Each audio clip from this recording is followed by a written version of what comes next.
Very good evening. You're watching Beyond the Headline. I'm Tamanna Inamdar. Now, after months of inflation trending consistently higher and hitting an 8-year peak on retail inflation for April, the central government stepped in and announced a cut in excise duty on petrol of 8 rupees per litre and on diesel for 6 rupees per litre. This has been welcomed all around, celebrated even as a necessary move. But is it actually enough? Will this cut in petrol and diesel give a significant, tangible relief to the Aam Aadmi? That is what we're going to decode today. Along with this question is another very, very crucial one, and actually the one that's been dominating headlines. Now that the centre has cut, what should states be doing? Who should be cutting more, centre or states? But first, let's look at how much you actually pay in terms of taxes. So, since the excise duty cuts, the price of petrol per litre in Delhi, and I've taken the example of Delhi, has come down to 96 rupees 72 paise a litre. Important to know what goes into this. Of this, the base price is 57 rupees 13 paise. The freight on it is 20 paise. Hence, what the dealer pays is 57 rupees 33 paise, adding up the first two items. On this, we now have an excise duty of 19.90 rupees. That's what the central government charges. Add to this a dealer commission, which comes in as well, of 3 rupees 78 paise. Now here comes the VAT. That's what the state charges. And here's where it gets tricky, because the VAT is charged on the base of everything else, including the excise and the dealer's commission and the base price. In Delhi's case, it's 15 rupees 71 paise per litre. That equals a total of 96 rupees 72 paise per litre. So that means out of that 96.72, you are still paying about 40 rupees as tax. Now that component changes from state to state, and here's where the fight is getting bitter between centre and state. So in Maharashtra, approximately, you pay over 52%, that means more than half per litre as tax. The VAT that the state charges is 26%. In Karnataka, it's about 48 odd percent. And here is where the entire situation becomes a question of who should cut more. While the central government says that they've done their bit and the states should cut, the states say they don't really have the room to do so. So far, the states of Kerala, Maharashtra and Rajasthan have announced some cuts in that post the central government's announcement. But can they and other states do more? Or is there scope for the central government to reduce further? Should we have to pay almost half of every 100 rupees at the petrol pump as tax? And here's the real question, because tell me frankly, when you go and you fill up on petrol or diesel, do you really care who's getting the tax component? You're only worried about how much you're paying. And that's the real question. Who should cut deeper, centre or state? Is this enough? Most economists believe that all of this will give us a relief of about 20 to 40 basis points on inflation. Now, every percentage point is 100 basis points. So that's a maximum of 0.40%. What more needs to be done? To speak on this, I'm joined today by Prasenjit Bose, Economist. Ajith Pai, distinguished fellow at NITI Aayog, is also with us on the show. Welcome to both of you, and thank you so much for speaking with us this evening on Beyond the Headline. Mr. Pai, let me begin with your take and, the breakdown we've actually put forth. Let's begin with the first question. Is this enough? Can we do more? And who needs to do it? So I think first, to address the question, the moment you cut the excise on fuel, both diesel and petrol, those prices are impacted immediately at the pump. So this is what I would call immediate relief that is given to the population and is given to the industry. And as I think other folks have also talked about, the immediate relief is the direct sort of impact that you feel at the pump. Within a few weeks, you'll start seeing the secondary impacts also of the lower, transport prices, etc. That would be reflected in the price of items. But this, as I said, is primarily immediate relief. There are lots of steps that the government has already taken, which are going to be offsetting inflation or are deflationary in their nature. But they are still going to take some time to be felt. So I think the approach of the government for now is the right approach. Give some immediate relief, but until some of these other actions that have been taken by the government are reflected in fundamentals, I think it is the right approach. One of the single biggest sort of factors that the government is considering and I think even the RBI is considering, is that this time the inflation was triggered by supply constraints rather than excess demand. So these supply constraints, distort, current market conditions. Initially, in a few categories, Right. you're looking at semiconductors, you're looking at a few others, and so just trying to tame the economy or slow down the economy might not have the desired impact on inflation. Of course, that's been exacerbated by the Russia-Ukraine But Mr. Pai, war. may I request you, let's bring it back to what we're talking about. We're having this discussion in the ambit of the fuel tax cuts. Of course, there's a lot more possibly that can be done. There could be further subsidies increased on LPG, etc., to cushion the poor. I'm talking about the fuel tax cuts. Now, the argument here is that not enough of the excise duty has been, quote unquote, rolled back, because excise duties have been increasing consistently over the last few years, especially in the 2 pandemic years. Do you think there is a lot more scope there for the central government to cut? And what about the states? Is that question to yes, me? Or it's for you, Mr. Pai. It's for you, Mr. Pai. Yeah, so I think you've given back almost all the excise increases of the past 2 years. And as oil prices are back to where they were previously, I think the taxes are back where they should be. Going through the pandemic, our debt situation, our public debt situation has not improved. There's been a fiscal stimulus that has taken up our debt to 90% of GDP. So I think there has to be some caution, and we should only be giving any further cuts if it's deemed necessary. So I think the calibrated approach that the government has taken is the right approach for now, until we actually see what happens with inflation going forward. Because there are several other actions that have been taken that might be moderating this inflation over time. But there is the potential for inflation to stay high depending on what happens with the Russia-Ukraine war or other factors. Okay. So for now, I think what we are seeing is good. I don't think there's any immediate need or urgency to be doing much more. Prasenjit, do you agree with that? And let me come to the question of, can we do more first? Is this 8 rupees and 6 rupees right now enough? And what about the states? We've had 3 states make announcements. The argument to that also is that this is just natural because it's an ad valorem tax, right? It has a cascading effect, so it's not a real cut. Can they do more? Well, I think that certainly both the center and the states can do more. But I think that we should also focus our discussion to the fact that petroleum for a very long period of time has become an overtaxed commodity in our country. The previous speaker was speaking about our growing debt burden during the pandemic because of the stimulus. There are many other ways to tax. You increase taxes on wealthy people. You increase taxes on so many other things, luxury items.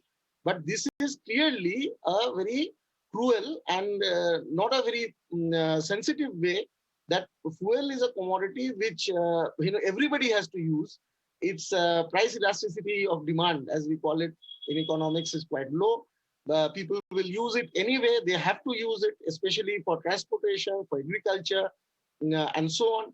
So as you are seeing today, because of this global shock, and then the fact that we have a high duty regime in petroleum, already inflation rates have shot through the roof. And the problem with inflation, especially in a country like ours with imperfect markets and so on, is that once fuel price shocks get into the food price increases, right. It's not that if you cut the duties, the food prices will come back to where they were. There is a spiral which has already started. And I don't think that the inflation rate is going to come down just because of this duty cut. But on food prices, Prasenjit, on food prices, the argument always is that we're giving subsidies, right?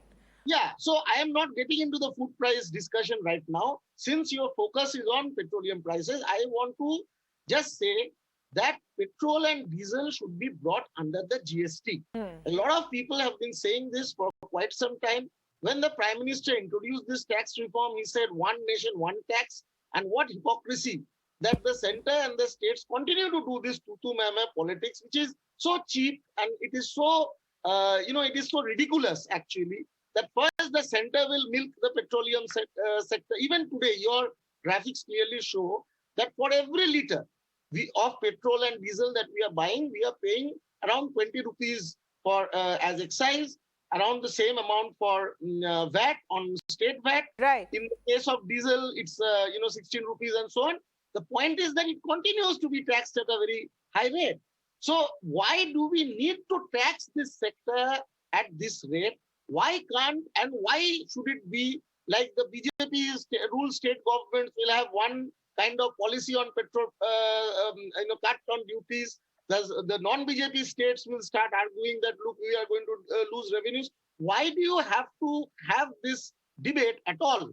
And why can't you just bring it under the GST, decide the rate at the GST council level and fix it for the entire country? I think that this is, another way to actually fool the people, and it goes on. Prasenjit, what you have said is so important, because we've been asking the wrong question. We've been asking who should cut more, center or state. We should be asking why aren't both cutting, and why aren't they both cutting as of several months ago? Because if you go on to see, and I'm going to pull up that chart again that Prasenjit is referring to with, all the states and how much you pay in each, it's approximately 50-50. 50% center takes, 50% center takes, 50% state takes. On petrol, I think it's like the share of center is slightly more, but the center will tell you that we devolve 40% of our... Yeah, but not all the AEDs, not all the additional excise duties, not all your road cess, Swachh Bharat cess, all of those cesses goes just to them. All of those have been added. Ajith Pai, your point on this, that they have to stop treating this as a low-hanging fruit, the easiest thing to tax. No one can cheat on this tax because it goes out of your pocket straight away. And that's why everyone loves to tax it to the maximum limit. And we've been seeing this over the last few years. It's only now, because inflation has become so unbearable, that a movement has taken place back. And maybe it's one or two steps back, isn't it?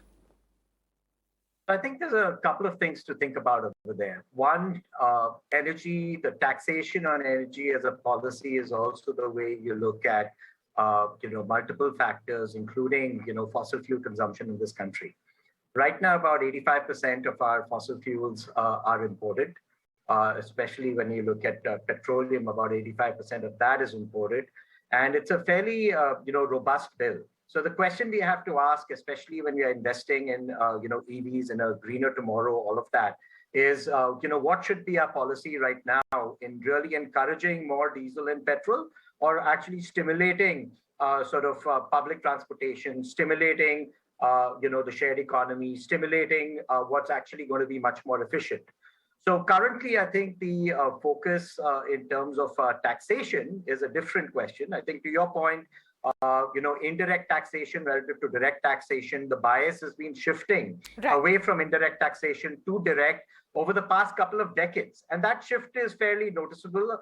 The GST period, I think, has been a period of stabilization as the rates had a very significant transition from all these different taxes at different rates to streamlining them to fewer rates. The stated intention of the government, right when it came up, is to simplify further.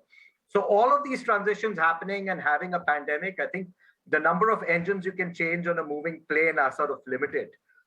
So I would think that the overall goal in terms of simplifying further, expanding GST has been stated. GST is also not just the central government. The council is both the center and the states. So that is a joint decision that, I think has been thought of, will be continue to be thought of for when the timing is right.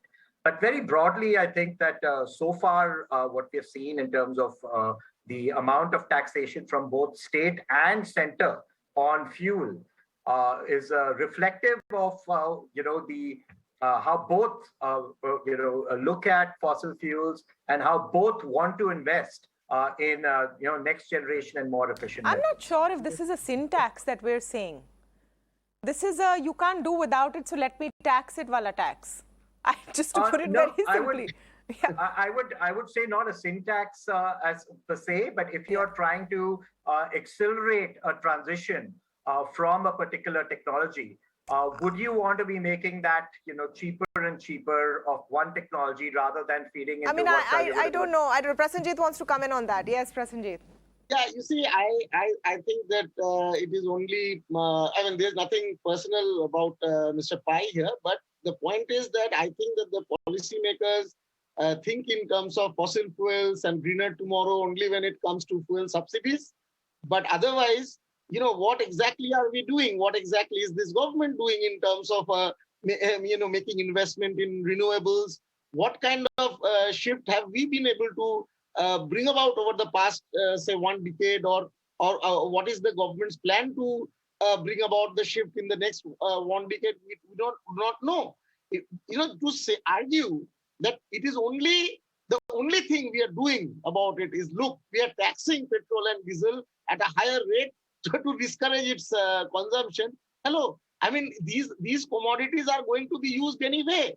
What Mr. Pai himself said, that this huge import bill, it's simply because we don't produce enough, but we still consume, and we will keep on consuming it. Right. Unless and until you find alternatives to public transport, alternative fuel to public transport, you find alternative fuel of private transport also, you find alternative ways to generate power, and so on and so forth. Till then, the dependence on fossil fuels will remain. To use this argument to say that you should have high taxes, I think is, just missing the. Okay, let me. So it doesn't. Let's come to what actually really matters to people who are watching right now. How much is this going to help? This 8 rupees and 6 rupees, of course, translates immediately. Hopefully, states will add another 2, 3, 4, how many ever rupees. And if you add it to what happened in November, you have a 13 to 15 rupee per litre kind of relief. Is that enough, Prasenjit? This latest cut is expected to translate into a 20 to 40 basis points relief on inflation. What more can be done? That is precisely the point I was trying to address earlier. That, you see, we economies move in what we call historical time. They don't move in logical time. So when there is a price increase for a certain cause, if you just remove that cause, doesn't mean that the prices come back to their same level. That is not how economies move. When you have already triggered an inflationary process, inflation is a process. So now the fuel price rise has kicked into all other sectors, your transportation sector, your food production system, and there is this whole question of the formal and the informal sector and the pricing power of these two sectors. So what you are going to now see already, because of this rise in food, yes, a part of it is because of the war and global factors, and inflation is going up all over the world. So I'm not saying that it is something peculiar to our country, but yes, I think the government has delayed this cut. It should have happened much faster. And today, just a price cut or a tax cut on fuel is not going to solve your problem. Yeah. Because food inflation has already started rising. You have, your service sector will also see all kinds of your transporters, your taxi fares, bus fares, everything, there's pressure to increase them. And once transport costs start increasing, you have an across the board inflation, which becomes very difficult to control. That is why you have the central bank already hiking your repo rate, because they are foreseeing that this inflation is here to stay. It is not going to go away. So you're saying this is not going to have any massive impact? There have to be many more. And food, I think, is a much bigger, we should talk about food some other time maybe, but it is going to actually, that is the much bigger concern. What is going to happen to food inflation? And already I think the wheat exports, we have seen what that has led to. How the food inflation story is going to play itself out in the days to come, I think, needs to be watched. Yes. Ajith Pai, your point on how much this will help. Prasenjit's view seems to be that there's going to be very minimal impact. Like I said, most economists are talking about 20 to 40 basis points. Clearly, more will need to be done. So very clearly, the immediate impact that has been talked about is in the range that you've mentioned. It's probably, somewhere in the direct and indirect secondary impact, probably, up to, about 50 basis points. But when you have a look at the other steps that have been taken, I mean, very much to Prasenjit's point, where he talks about the fact that the central bank has just raised interest rates by 40 basis points. Generally, when you have policy moves like that by a bank, the impact is not felt immediately. It's a delayed impact. We also talked about the fact that the current inflation is supply constraint held.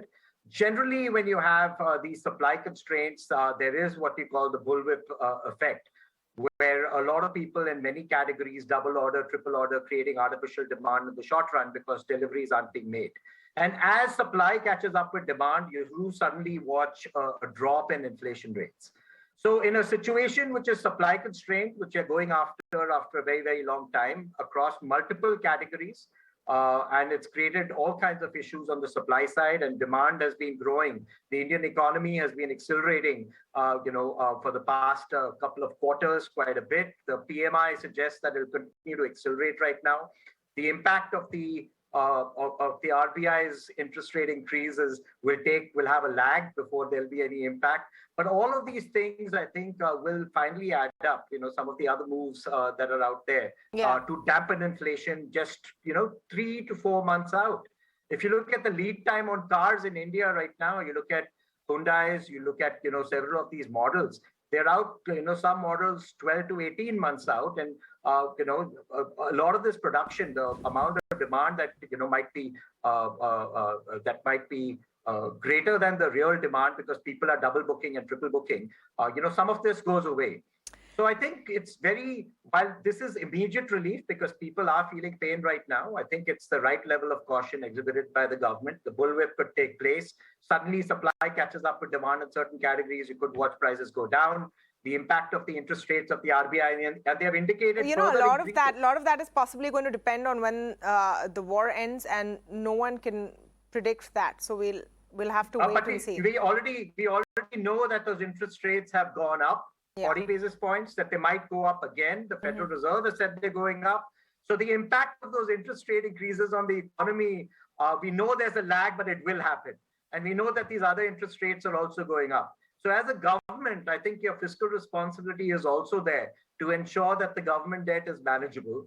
And I think that this current trade-off to give immediate relief is right now the right time. Okay, so we'll see if states follow with more of a cut. Thank you so much, Prasenjit and Ajith Pai, for speaking with us. I just want to add one more perspective to this conversation because I spoke earlier today with K.V. Subramanian. He's a professor at the ISB and the former chief economic advisor of India. And I asked him about the state versus center fight over tax cuts. Listen into what he had to say. The cut of 8 rupees in petrol and the 6 rupees on diesel is particularly quite useful for the middle class because unlike the poor who have actually gotten subsidized food and the rich who've been able to save during the COVID because of lower consumption, the middle class, the budgets were getting affected, and this is certainly something that will benefit the middle class. Earlier before these announcements, I had mentioned that states and the center need to work in tandem, and states need to follow up on the center's cuts. Do remember, this is a second round of cuts. The earlier cut had happened before Diwali, 5 rupees on petrol and 10 rupees on diesel. So cumulatively now, center therefore has cut the excise duty on petrol by 13 rupees and 16 rupees on diesel. Now, a few clarifications that are very important. You for instance, mentioned that states have cut the VAT by so many. I think here our viewers need to understand very clearly that this is the difference between items that are in the GST versus petrol and diesel, for instance, which are not in the GST, and therefore there is a tax on tax. For instance, before the cut by 8 rupees, the pre-VAT price was about 88, which has been cut to 80. Now, because of the cut from 88 to 80, what that means is that the VAT will basically not be charged on the $8, which is actually a decline. Now, if you do the numbers, for instance, take Maharashtra, which has a VAT rate of 26%. 26% times 8 rupees is basically 2.08, which is exactly what they've announced as that. They announced that they've reduced it. It is actually just an outcome of the center's cut. Similarly, 31% is the VAT rate for Rajasthan, 8 rupees. All right, from